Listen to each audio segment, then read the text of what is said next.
નમસ્કાર, આપ જોઈ રહ્યા છો ન્યૂઝ ફોર ઇન્ડિયા ગુજરાતનું ગૌરવ. સમાચારમાં આગળ વાત કરીએ કચ્છ જિલ્લાની, તો કચ્છ જિલ્લામાં પંચાયત અને તાલુકા પંચાયતની સેન્સ પ્રક્રિયા હાથ ધરાઈ છે. ત્યારે ભુજમાં ભાજપ કાર્યાલય ખાતે પ્રદેશ નિરીક્ષકની ઉપસ્થિતિમાં સેન્સ પ્રક્રિયા શરૂ કરવામાં આવશે. ત્યારે પૂર્વ ધારાસભ્ય રમણભાઈ પટેલ, નંદાજી ઠાકોર દ્વારા સેન્સ પ્રક્રિયા શરૂ કરાશે.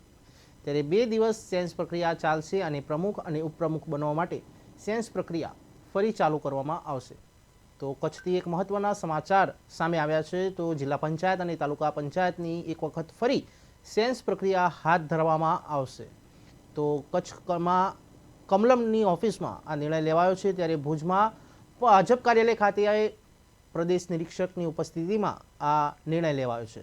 તો આ કાર્યક્રમમાં ધારાસભ્ય રમણભાઈ પટેલ, જે પૂર્વ ધારાસભ્ય રહી ચૂક્યા છે, અને નંદાજી ઠાકોર દ્વારા સેન્સ પ્રક્રિયા શરૂ કરવામાં આવશે અને આ સમગ્ર સેન્સ પ્રક્રિયા 2 દિવસ સુધી ચાલુ રહેશે.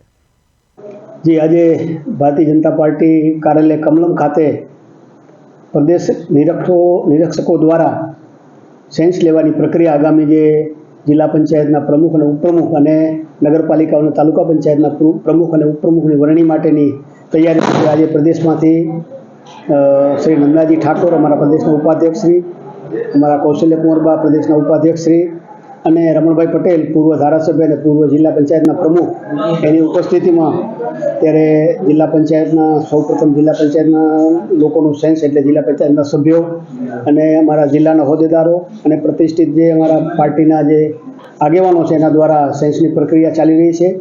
આ 2 દિવસ, સંપૂર્ણ 2 દિવસ કાલ સાંજ સુધી આ પ્રક્રિયા ચાલશે અને ખૂબ સારા વાતાવરણમાં અત્યારે આ પ્રક્રિયા ચાલી રહી છે.